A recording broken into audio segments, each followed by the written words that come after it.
Bonjour à tous, alors aujourd'hui je vous propose de résoudre un petit système qui a l'air comme ça compliqué parce que on a des carrés, mais vous allez voir que finalement c'est pas plus compliqué que d'habitude. Alors je vais vous proposer tout d'abord un raisonnement par substitution. Donc on va transformer notre système en un système équivalent, c'est-à-dire qu'il y a les mêmes solutions en transformant d'abord la deuxième. Ici x plus y égale 3, on peut dire que ça équivaut à dire que y est égal à 3 moins x. D'accord? En haut, pour l'instant, je ne touche à rien. Je viens d'exprimer y en fonction de x. Et je vais reporter ça dans la première équation. Et donc j'obtiens un système équivalent dans lequel, en première ligne, à la place de y, je vais mettre 3 moins x, puisque y est égal à 3 moins x. Et donc j'obtiens ceci. Alors ça, c'est intéressant, parce que la première équation, elle n'a plus qu'une inconnue.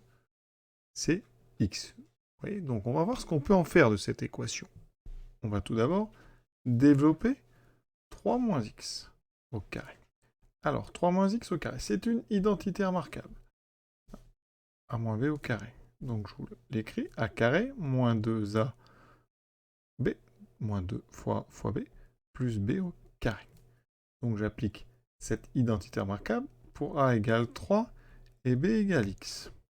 J'obtiens, vous voyez, a carré, donc 3 au carré, moins, alors je vais mettre ça en jaune, 3 au carré, moins 2 fois 3 fois x, c'est-à-dire moins 2ab, plus x au carré. Ce qui me donne 3 au carré 9, moins 2 fois 3, 6, donc 6x, plus x2. Je vais reporter ça dans mon système. Donc mon système, il est équivalent à avoir donc x2 moins 9 moins 6x plus x2 égale 21 et y égale 3 moins x. Alors, je répète, mais cette méthode s'appelle une méthode par substitution. En anglais, to substitute, ça veut dire remplacer. Donc ici, on a remplacé, vous voyez, le y du départ, la première équation, par son expression en fonction de x qu'on a trouvé grâce à la deuxième équation. Et en haut, maintenant, regardez, on obtient un système avec un système équivalent, c'est-à-dire que les solutions sont les mêmes que les solutions de départ. Je peux revenir de droite à gauche sans aucun problème. Je peux retrouver mon système de départ. Et là, vous voyez, j'ai x2 moins 9. Donc attention, le moins ici va être distribué. Beaucoup d'élèves font des erreurs là-dessus. Il faut faire attention.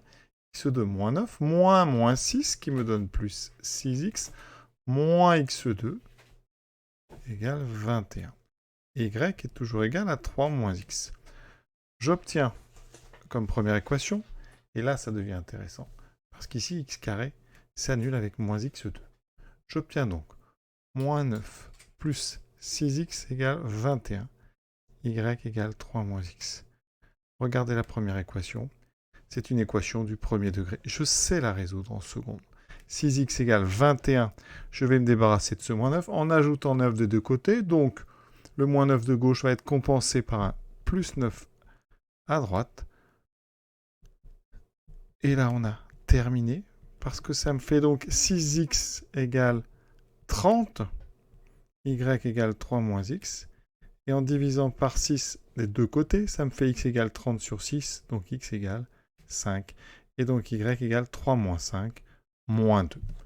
On a raisonné par équivalence, donc ce couple 5 moins 2, il est bien solution. On va écrire la solution sous une forme très formelle, c'est-à-dire mathématique, ici S égale, les accolades, voilà, et à l'intérieur de ces accolades, on va mettre l'ensemble des solutions. Là, vous n'avez qu'une solution, qui est un couple, avec en première composante la valeur de x, et ensuite y, dans l'ordre alphabétique. Je vous propose maintenant une deuxième façon de résoudre. On va résoudre ici par ce qu'on appelle un raisonnement par analyse synthèse. On va d'abord faire des déductions. Alors, x2 moins y2 égale 21. Et là, je vais factoriser x2 moins y2. Ça me permet de vous rappeler une autre identité remarquable. A carré moins b carré. Et a carré moins b carré, c'est a moins b multiplié par a plus b. Donc ici, eh ben, x2 moins y2, ben, c'est x moins y fois x plus y. Et ça fait donc 21. Or, ben, x plus y, c'est la deuxième équation, ça vaut 3. Donc si je mets ici, eh bien, à la place de ce x plus y, je mets 3. J'obtiens donc x moins y fois 3 égale 21. Je divise des deux côtés par 3, et donc x moins y égale 21 sur 3, et donc égale à 7. Voilà, j'obtiens donc x moins y égale 7. Or, x plus y est égal à 3. Ça veut dire que, ici, si je fais la somme, x plus y plus x moins y, ça va me donner quoi? 3 plus 7. C'est-à-dire 10. Alors, je ne vais pas mettre ce 10 ici. Je vais le mettre en dessous. Donc, ici, x plus y plus x moins y est égal à 10. Les y s'annulent. Il me reste 2x égale à 10. Et donc, x égale à 5. Par conséquent, eh bien, je vais trouver y, parce que y, c'est 3 moins x, dans la deuxième ligne toujours. Hein. Comme la somme vaut 3, y, c'est donc 3 moins x. Ça me fait 3 moins 5, et donc égal à moins 2. Ici, hein, vraiment, vous devez comprendre que j'ai transformé x plus y égale 3. Donc, eh bien ça revient à dire que y est égal à 3 moins x. Alors là, j'ai raisonné uniquement avec des donc, c'est-à-dire un raisonnement par implication. Et maintenant, il faut que je vérifie que le seul couple solution que je propose est un couple qui marche dans notre système. Donc, ça veut dire qu'ici, le seul couple possible est donc x égale 5 et y égale moins 2. Maintenant, on vérifie. x2 moins y2. Alors, donc on vérifie pour x égale 5 et y égale moins 2. x2 moins y2, ça fait 5 au carré moins 2 au carré. Ça fait donc 25 moins 4, ça fait bien 21. Ça, c'est bon.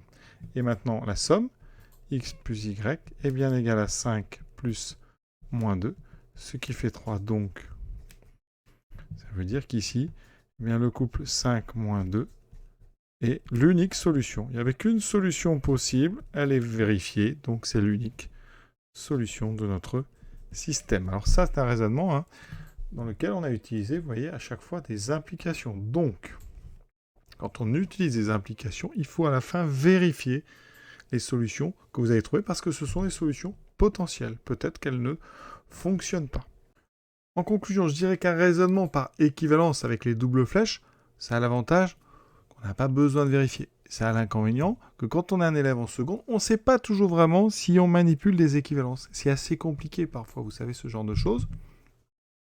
Donc, le raisonnement par implication, c'est-à-dire en utilisant des donc, comme ça, sans forcément garder la structure avec l'accolade du système, eh bien, ça a un petit avantage, c'est comme ça.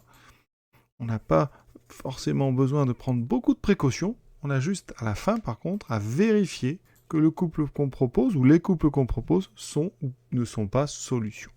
Petit exemple, pour montrer ce genre de choses. Quand on prend x égale 1, par hasard, je mets au carré. Si x égale 1, bah donc x carré égale 1. Vous voyez ? Et x carré égale 1, si je résous, eh bien ça veut dire que donc, x est égal à 1, ou x est égal à moins 1. Et vous voyez qu'ici, par une chaîne d'implication, eh bien, j'ai trouvé deux solutions. Alors ce ne sont pas des solutions en fait, ce sont des solutions potentielles. Ça veut dire que si il y a des solutions,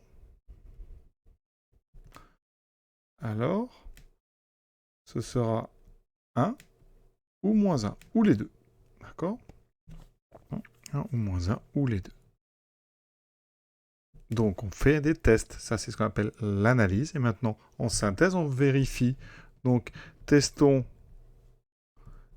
x égale 1, ok, ça marche. X égale moins 1, non, parce que, en fait, x égale 1. Conclusion, on retrouve bien notre seule solution, x égale 1. Vous voyez, ça c'est un exemple très important pour comprendre la notion d'implication dans un raisonnement. Et vous aurez souvent à vous poser la question, est-ce que j'ai le droit de mettre une double flèche ou est-ce que je dois laisser une implication?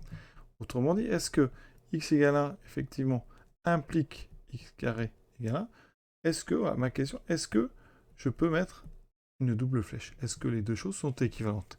Eh bien, vous pouvez vous poser la question, vous allez est-ce que je peux aller de gauche à droite? Oui, donc j'ai le droit de mettre cette flèche qui va de gauche à droite. Par contre, est-ce que je peux, à partir de x carré égale 1, retrouver x égale 1?